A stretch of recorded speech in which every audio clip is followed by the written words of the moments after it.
Hello everyone, I am Reginald Bullock, and today I want to talk to you about why matters. Why does why matter? First and foremost, and difficult sometimes, is understanding your why. Because when you understand your why, it helps you to understand why matters. But when you don't have that why, then it's hard to understand why matters. I'll give you a story. It's kind of a sad story. But once upon a time, I was a smoker. And I always wanted to quit smoking. As a matter of fact, I started smoking as a teenager because in the 70s, that's what we did. We smoked. I smoked Newport cigarettes.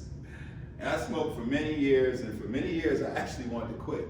Therefore, I was addicted to cigarettes. Now, I was an athlete also, right? I was running. I remember one time I was running with a cigarette. And even though I wanted to quit, I never quit.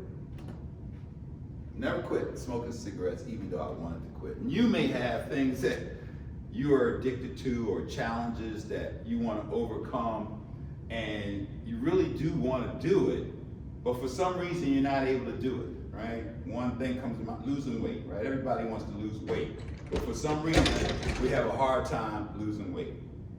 So back to the cigarette story.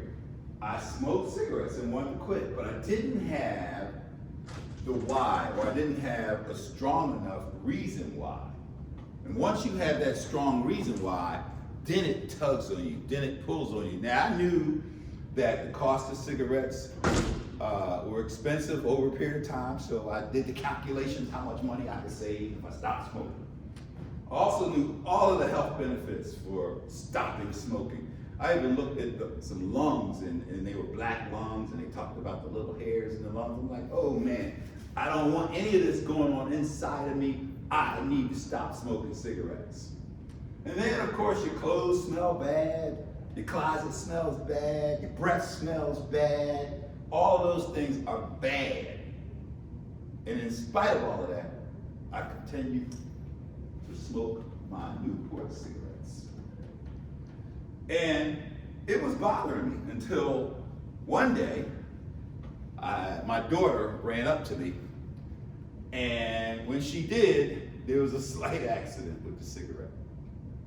And at that point, I put the cigarette down in the living room and put it out in the living room and got on my knees and looked my daughter right in her eyes and said, that will never happen again, because I will never smoke again. My daughter became my why. My daughter became my why.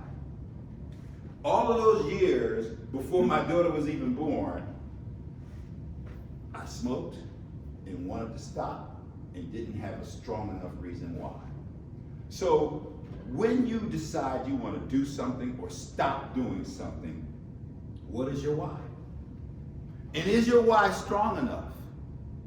Because often just saying I want to stop, just saying I want to do something, just saying I want to start a business, just saying I want to go to school, I want to go to college, just saying I want to be a doctor, I want to be in the military, I want to be a lawyer, just saying I want to compete for the Olympics, or I want to be a basketball player, or I want to be a rapper, I want to be a producer, or I want to be an executive, or I want to be a lawyer, or I want to be the president of the United States.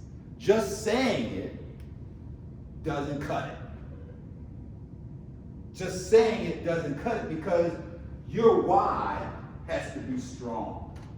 Some of these things that you want to do are so powerful, so challenging, and require so much that we often quit before we even get started. And then even when we get started, we quit along the way because your why is not strong enough. Your why needs to be so strong, so compelling, that you're going to do that thing.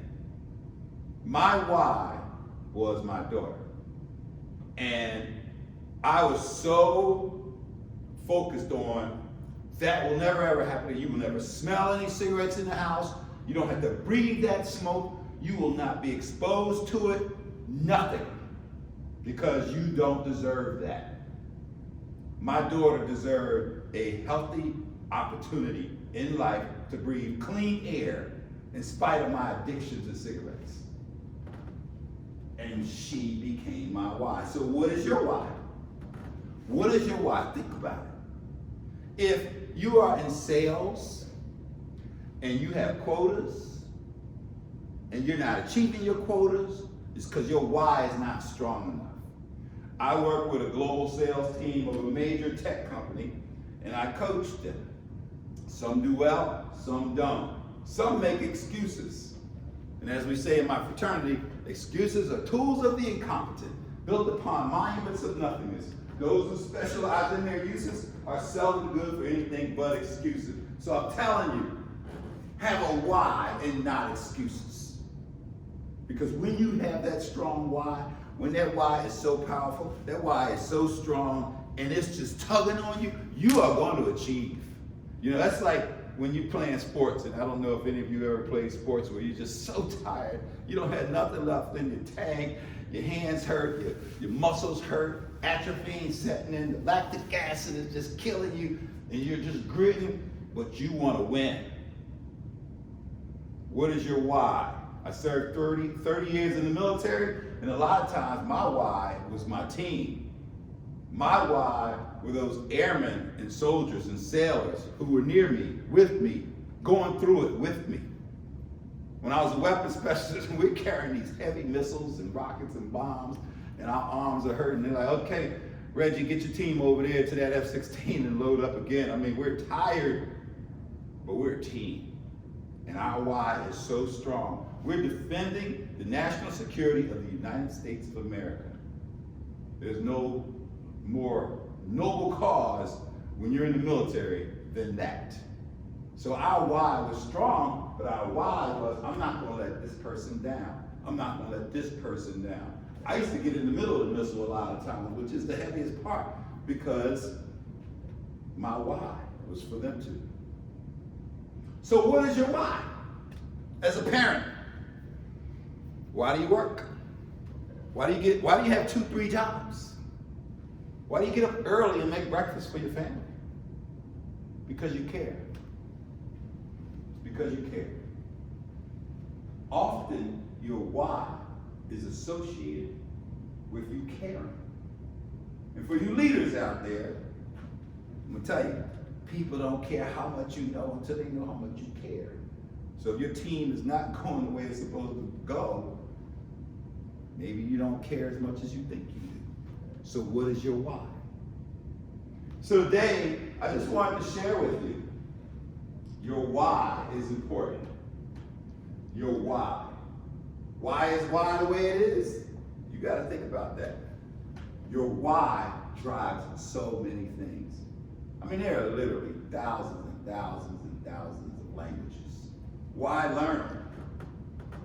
There's so many professions out there. There's a book called The Department of Occupation. Titles of occupation. Thousands and thousands of occupation. Why did you choose yours? Why? Why did you buy the car that you bought? Why are you dressed the way you're dressed? And why do you get up every day to do what you do? Your why. So whatever your why is, know what it is. Know why it is. Know why is your why. Know why your why is your why. Because when you know why your why is your why, that's your driving energy. That's that dopamine. That's that motivation. That's that self. And I don't even want to get into the whole self-discipline, because that's another talk. But it becomes the driver for your self-discipline. And self-discipline can be the key to so many things. If you have self-discipline, you can do anything you want to do. If you don't have self-discipline, then you need to work on having self-discipline. And you need to have a strong enough why to compel you to work on your self-discipline. So I can talk about this all day long because this is a very important subject to me because it helps people. So now I'm going to end on that. Why do I do what I do? Why does Reggie get up early in the morning and stay up late at night and writing and doing all the things that I do? Because I'm passionate about helping people. I'm passionate about helping people. So that's my why. That's my why. My why is that I am passionate about helping people. And because I'm passionate about helping people, when I'm unable to help people, I don't feel good. And therefore I want to feel good, so I got to do what it takes to change that. And that becomes my why. Why do I stand up on stage and communicate? Because I believe that I'm helping people.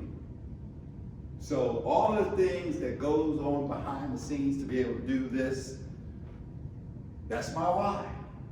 You need to understand what your why is. Thank you. I'm Reginald Bullock.